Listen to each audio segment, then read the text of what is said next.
Get ready for dictation. 3, 2, 1, start.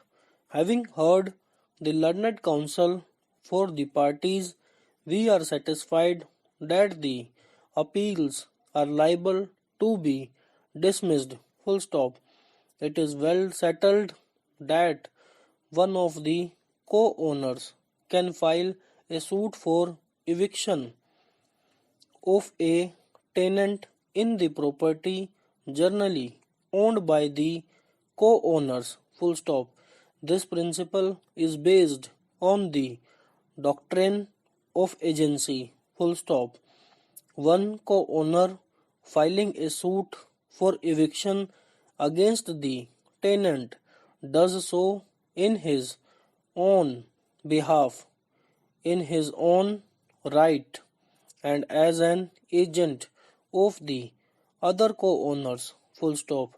The consent of the other co-owners is assumed as taken unless it is shown that the other co-owners were not agreeable to eject the tenant and the suit was filed in spite of their disagreement. Full stop.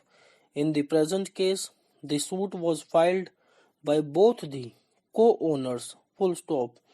One of the co-owners cannot withdraw his consent midway the suit so as to prejudice the other co-owners.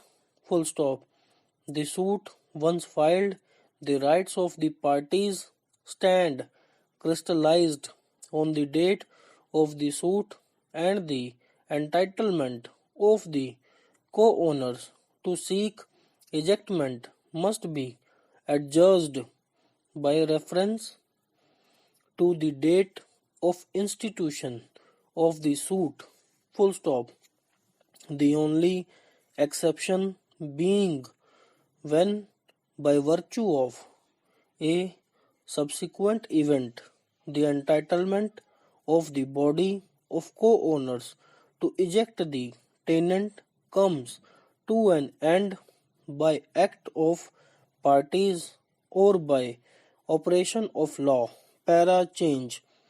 In order to cut short further litigation, we are inclined to invoke the jurisdiction vesting in this court under Article 142 of the Constitution.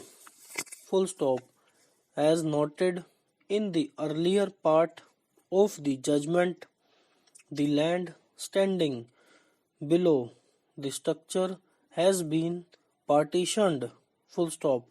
The need for partitioning the superstructure standing over the land was not felt by the landlords, as the superstructure was just debris in their assessment, as they had decided to demolish the same and reconstruct the property separately on their respective pieces of land, failing to their respective shares by virtue of partition. Full stop.